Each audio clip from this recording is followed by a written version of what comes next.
Hi friends, ఎలా ఉన్నారు? Friends, ఈరోజు మీకోసం అయోధ్యలో జరిగిన ఒక యథార్థ సంఘటన గురించి చెప్పబోతున్నాను. ఇప్పటి వరకు మనం అయోధ్యలో జరిగిన ఎన్నో అద్భుత సంఘటనల గురించి మాట్లాడుకున్నాం. అవన్నీ చూసిన తర్వాత నిజంగానే ఇక్కడ ఏదో తెలియని శక్తి ఉందని మనకు అర్థమవుతుంది.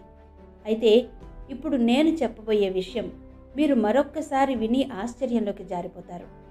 కాబట్టి అసలు ఆ సంఘటన ఏంటి అనేది తెలుసుకోవాలి అనుకుంటే ఈ వీడియోని చివరి వరకు స్కిప్ చేయకుండా చూడండి.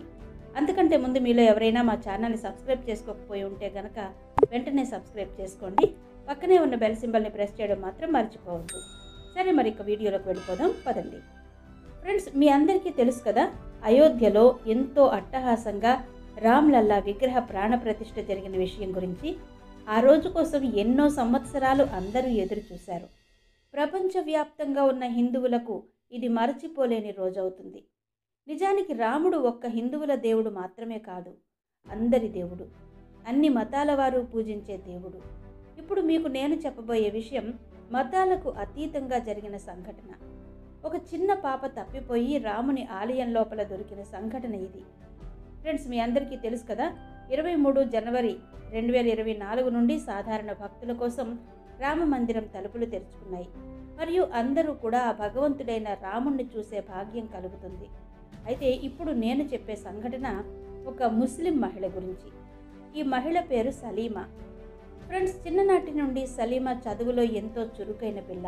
చిన్నప్పటి నుండి పోలీస్ ఆఫీసర్ కావాలని కలలు కంది. కానీ తన కుటుంబ సభ్యులు మాత్రం దీనికి ఒప్పుకోలేదు.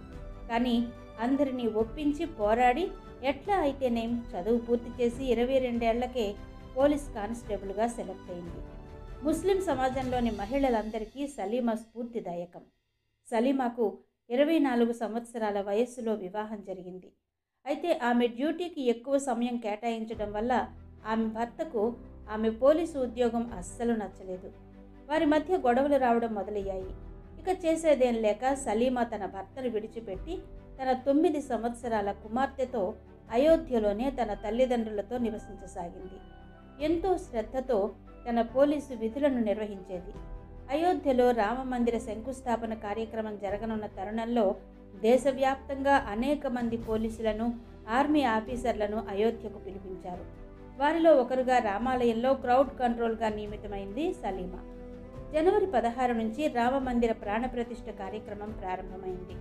అప్పటి నుండి ఆమెను అక్కడ సెక్యూరిటీ గార్డుగా నియమించారు. జనవరి 23న సాధారణ భక్తుల కోసం రామ్లల్లా ఆలయ తలుపులు తెరవబడ్డాయి. ఆ రోజు అక్కడ దాదాపు 5 నుండి 6 లక్షల వరకు భక్తులు రామ్లల్లా దర్శనం కోసం వచ్చారు. పోలీసులందరికీ ఇది అతిపెద్ద సవాలు, ఎందుకంటే వారు భక్తుల రద్దీని నియంత్రించాల్సి ఉంటుంది కాబట్టి. ఫ్రెండ్స్, జనవరి 23, 2024న సలీమా తన విధుల కోసం ఉదయం ఇంటి నుండి బయలుదేరడానికి సిద్ధమైన వేళ తన 9 ఏళ్ల కుమార్తె కూడా తనతో పాటు వస్తానని పట్టుబడడం ప్రారంభించింది. వద్దని ఎంత వారించినా కూడా ఆ మాట వినలేదు ఆ పాప. దాంతో చేసేదేం లేక సలీమా తన పాపను పోలీస్ పోస్టులో కూర్చోబెట్టి తాను డ్యూటీ చేయొచ్చు అని భావించి తనతో పాటు తన 9 ఏళ్ల కూతురు ఆయేషాను కూడా వెంట తీసుకెళ్ళింది. సలీమా తల్లిదండ్రులు అసలే అక్కడ రద్దీ ఎక్కువ ఉంటుంది, అలాంటి ప్రాంతానికి పాపను తీసుకువెళ్ళవద్దు అని చెప్పారు. కానీ పాప వినకపోవడంతో చేసేదేం లేక తనతో పాటు తీసుకువెళ్ళింది సలీమా. ఫ్రెండ్స్, అనుకున్నట్టుగానే సలీమా తన 9 ఏళ్ల కుమార్తెను పోలీస్ పోస్టులో కూర్చోబెట్టి అక్కడే ఉన్న ఒక సీనియర్ మహిళా కానిస్టేబుల్కు పాప బాధ్యతలు అప్పగించి తాను జనాన్ని అదుపు చేయడం కోసం వెళ్ళిపోయింది. అయితే తిరిగి వచ్చి అక్కడ చూస్తే మాత్రం తన పాప కనిపించనే లేదు. తాను వెళ్ళి కేవలం 3 గంటలైంది. ఇంతలో వచ్చి చూస్తే అక్కడ తన కూతురు లేదు. అక్కడ చుట్టుపక్కల మొత్తం వెతికింది, కానీ పాప జాడ మాత్రం కనిపించలేదు. ఆమె చాలా కంగారు పడిపోయింది. ఏం చెయ్యాలో అర్థం కావడం లేదు. సలీమాకి కాలు చెయ్యి ఆడడం లేదు, ఎందుకంటే తన పాప కేవలం 9 సంవత్సరాల వయసు గలది. ఎక్కడని వెతకాలి తనని?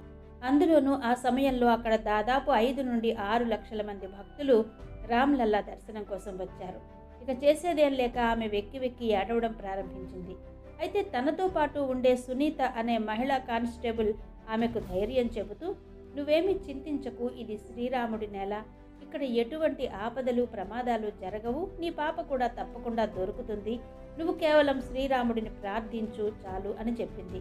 సలీమా కూడా తన మనసులో శ్రీరాముడిని తలుచుకుంటూ తన కూతురు కోసం వెతకడం ప్రారంభించింది. తనతో పాటు ఉండే మిగతా పోలీసులు కూడా సలీమా కూతురు కోసం మొత్తం వెతకసాగారు. ఇంతలో సాయంత్రం అయిపోయింది. అలా మొత్తం వెతుకుతూ దాదాపు హనుమాన్ గడి దగ్గరకు వెళ్ళి చేసేదేం లేక అక్కడే కూర్చుని ఏడుస్తూ ఉంది.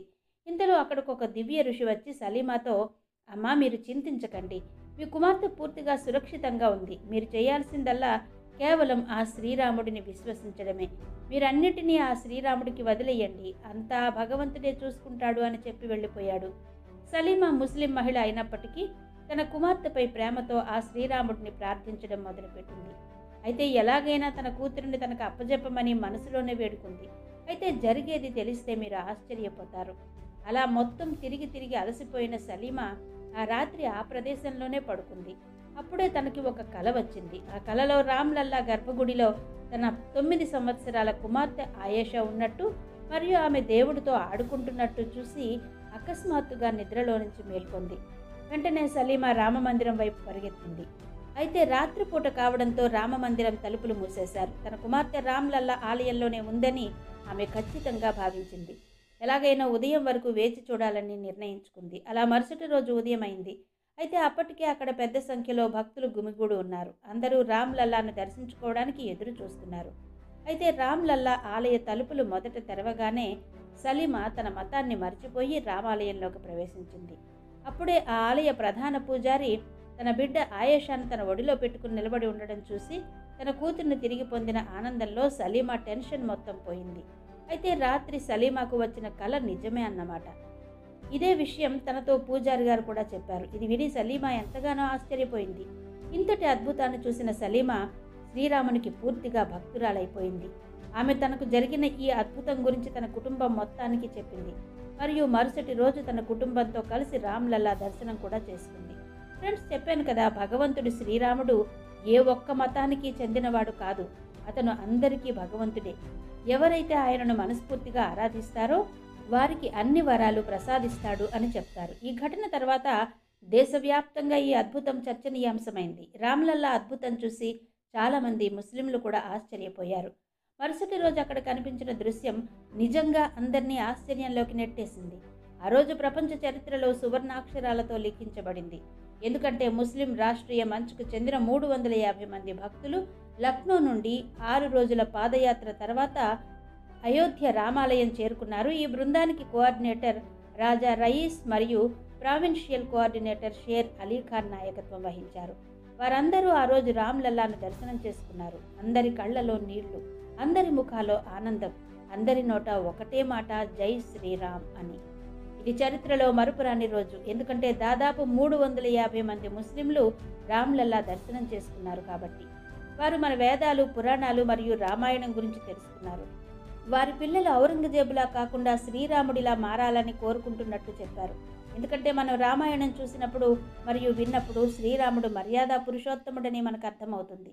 శ్రీరాముడు దేనికి గర్వపడలేదు. అతను తన క్షత్రియ మతాన్ని నెరవేరుస్తూ రాక్షసులందరినీ నాశనం చేశాడు. కాబట్టి ఇప్పటికీ ప్రపంచవ్యాప్తంగా రాముడిని కొలుస్తున్నారు. ఇన్నాళ్లకు రామమందిరం అక్కడ నిర్మితమైంది. రామమందిర నిర్మాణం కోసం తమ ప్రాణాలను అర్పించిన కరసేవకులందరికీ మేము వినయపూర్వకమైన నివాళులర్పిస్తున్నాము. ఫ్రెండ్స్, చూశారు కదా రామ్లల్లా ఆలయం గురించి మరియు అక్కడ జరిగిన అద్భుతం గురించి. ఫ్రెండ్స్, మరి దీని గురించి మీరేమనుకుంటున్నారో కింద ఉన్న కమెంట్ బాక్స్లో చెప్పండి. మా ఈ వీడియోని లైక్ చేసి షేర్ చేయడం మాత్రం మర్చిపోవద్దు.